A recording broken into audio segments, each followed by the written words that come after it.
ಬಂದಿರುವಂತಹದ್ದು ಯಾವುದು? Knight of wands ಬಂದಿದೆ. ಯಾವುದೋ ಕೆಲವೊಂದು ನಿರ್ಧಾರಗಳನ್ನ ಮಾಡ್ತಾ ಇರುವಂತಹದ್ದು, ಧೈರ್ಯದಿಂದ ಕೆಲವು ನಿರ್ಧಾರಗಳನ್ನ ನೀವು ಮಾಡ್ತಾ ಇರುವಂತಹದ್ದು ರೆಪ್ರೆಸೆಂಟ್ ಆಗ್ತಾ ಇದೆ. ಆಕ್ಷನ್ಸ್ ಅನ್ನ ತಗೋತಾ ಇರುವಂತಹದ್ದು ನಿಮಗೆ ರೆಪ್ರೆಸೆಂಟ್ ಆಗ್ತಾ ಇದೆ ಬಾಟಮ್ ಆಫ್ ದ ಡಕ್ ಅಲ್ಲಿ. ಓಕೆ, ಇನ್ ನಿಯರ್ ಪಾಸ್ಟಿನಲ್ಲಿ ಏನಾಗಿದೆ? ನಿಮ್ಮ ಲವ್ ಲೈಫಿನ ವಿಚಾರವಾಗಿದ್ರೆ ದ ಫೂಲ್ ಕಾರ್ಡ್ ರೆಪ್ರೆಸೆಂಟ್ ಆಗಿದೆ. ತುಂಬಾನೇ ಚೆನ್ನಾಗಿದೆ, ಜಾಯ್ಫುಲ್ ಆಗಿತ್ತು, ಬಿಗಿನಿಂಗ್ ತುಂಬಾ ಚೆನ್ನಾಗೇ ಇದೆ.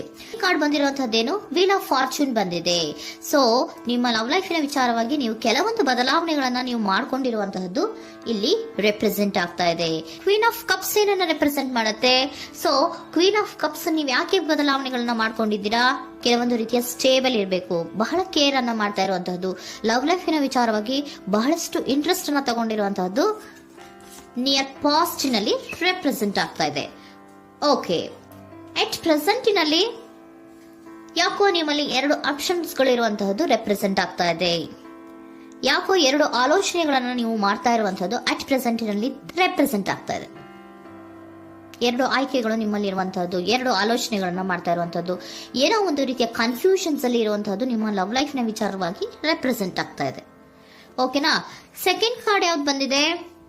10 ಆಫ್ ಕಪ್ಸ್ ಬಂದಿದೆ. ಸೊ 10 ಆಫ್ ಕಪ್ಸ್ ನಿಮ್ಗೆ ಫುಲ್ಫಿಲ್ಮೆಂಟ್ ಇರುತ್ತೆ, ಸಮಾಧಾನ ಇರುತ್ತೆ, ಖುಷಿಯಾಗಿರುತ್ತೆ ಅನ್ನೋದು ನೀವು ಆಲೋಚನೆಯನ್ನ ಮಾಡಿದ್ರಿ. 2 ಆಯ್ಕೆಗಳಲ್ಲಿ ಯಾವ್ದನ್ನ ಸೆಲೆಕ್ಟ್ ಮಾಡಬೇಕು? ಸೆಲೆಕ್ಟ್ ಅನ್ನ ಮಾಡ್ಕೊಂಡ್ರೆ ನನಗೆ ಖುಷಿಯಾಗಿರುತ್ತೆ, ಸಮಾಧಾನ ಆಗುತ್ತೆ ಅನ್ನೋಂತ ಯೋಚನೆಯನ್ನ ಒಂದು ಸಾರಿ ಮಾಡಿದ್ರೆ, ಇದರ ಮತ್ತೊಂದು ಸಾರಿ ನೀವೇನ್ ಅನ್ಕೋತೀರಾ?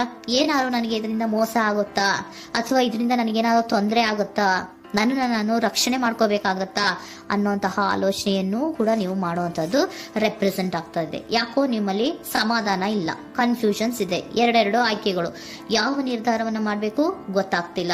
ಸೊ ಅದಕ್ಕೆ ನೋಡಿ, ನೀವು ಬೇಜಾರಿನಿಂದ ಮೂವಿಂಗ್ ಆನ್, ಬದಲಾವಣೆ ಆಗ್ತಾ ಇರುವಂತಹದ್ದು ರೆಪ್ರೆಸೆಂಟ್ ಆಗ್ತಾ ಇದೆ.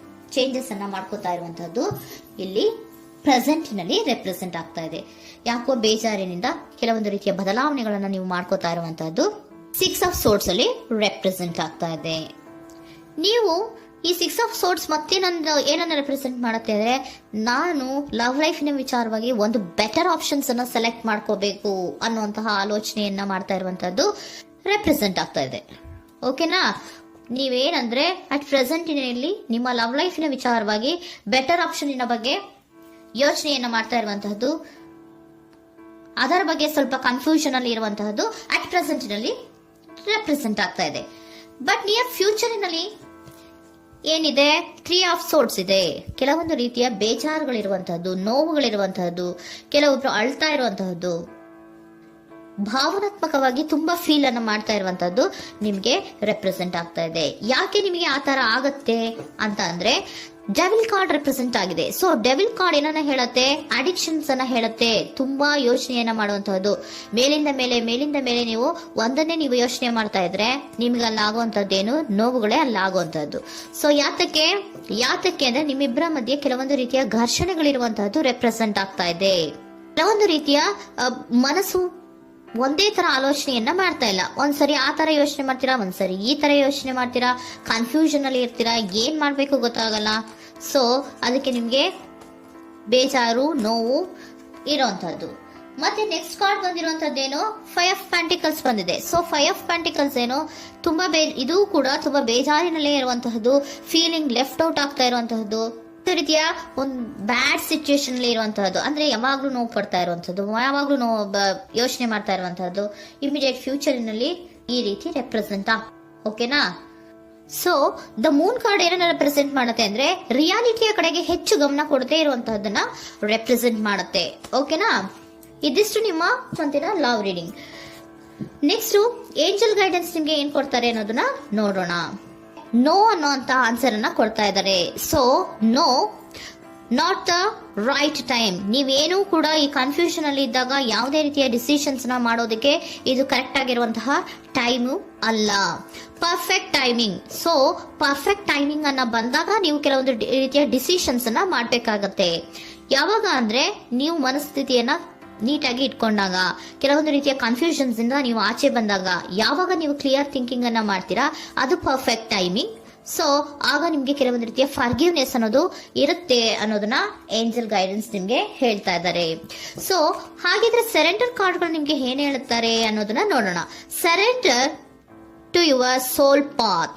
Your life journey has been perfectly designed for your soul growth. Embrace every lesson and every moment. ನಮ್ಮ ಜೀವನದಲ್ಲಿ ಬರುವಂತಹ ಎಲ್ಲಾ ಕೆಲವೊಂದು ಮೂಮೆಂಟ್ಗಳನ್ನ ನಾವು ಪರ್ಫೆಕ್ಟ್ ಆಗಿ ದೇವರು ಡಿಸೈನ್ ಮಾಡಿರ್ತಾರೆ. ಅದಂದ್ರೆ ನಮ್ಮ ಲೈಫಿನಲ್ಲಿ ಏನೇನ್ ಆಗ್ಬೇಕು ಅನ್ನೋದನ್ನ ಮುಂಚೆಯೇ ದೇವರು ಬರ್ದಿರ್ತಾರೆ. ಸೊ ಅದು ಹಾಗೆಯೇ ನಡೀತಾ ಇರುತ್ತೆ. ಓಕೆನಾ? ನಾವು ನಮ್ಮ ಲೈಫ್ ನಲ್ಲಿ ಬರುವಂತಹ ಪ್ರತಿಯೊಂದು ಲೆಸನ್ಸ್ ಅಥವಾ ಪಾಠಗಳೇನಿರುತ್ತೋ ಅಥವಾ ನಾವು ಏನನ್ನ ನಮ್ಮ ಜೀವನದಲ್ಲಿ ಬರ್ತಾ ಇರುತ್ತೋ ಅದು ಒಂದು ನಮಗೆ ನಮ್ಮ ಲೈಫಿನಲ್ಲಿ ಒಂದು ಲೆಸನ್ ತರ. ಸೊ ಅದನ್ನ ನಾವು ಎವ್ರಿ ಮೂಮೆಂಟ್ ಅನ್ನ ಕೂಡ ನಾವು ಎಂಬ್ರೇಸ್ ಸ್ವೀಕರಿಸಬೇಕು. ಯಾವಾಗ್ಲೂ ಕೂಡ ಅದನ್ನು ಸ್ವೀಕರಿಸಿಕೊಂಡು ಮುಂದೆ ಮುಂದೆ ಹೋಗ್ತಾ ಇರಬೇಕು. ಪ್ರತಿ ನಿಮಿಷವೂ ಕೂಡ ಒಂದೊಂದು ರೀತಿಯ ನಮಗೆ ಪಾಠ ಇದ್ದ ಹಾಗೆ ಅಂತ ಹೇಳ್ತಾ ಇದ್ದಾರೆ. Surrender unhealthy relationship. Surrender unhealthy relationship. Let go a relationship that don't serve you, including unavailable or toxic people. You deserve to be treasured by others and to be surrounded by positive people. Unhealthy relationship ನ ಕಡೆಗೆ ಹೆಚ್ಚು ಗಮನವನ್ನ ಕೊಡಬೇಡಿ. ಈ toxic people ನ ಕಡೆಗೆ ಹೆಚ್ಚು ಗಮನವನ್ನ ಕೊಡಬಾರ್ದು. So ಯಾವಾಗ್ಲೂ ನಾವು ಪಾಸಿಟಿವ್ ಆಗಿ ಥಿಂಕ್ ಮಾಡುವಂತಹ, ಪಾಸಿಟಿವ್ ಆಗಿ ಆಲೋಚನೆ ಮಾಡುವಂತಹ ಜನಗಳ ಜೊತೆಯಲ್ಲಿಯೇ ನಾವು ಹೆಚ್ಚು ಇರಬೇಕು ಅನ್ನೋದನ್ನ ನಿಮಗೆ ಸರೆಂಡರ್ ಕಾರ್ಡ್ ಹೇಳ್ತಾ ಇದ್ದಾರೆ.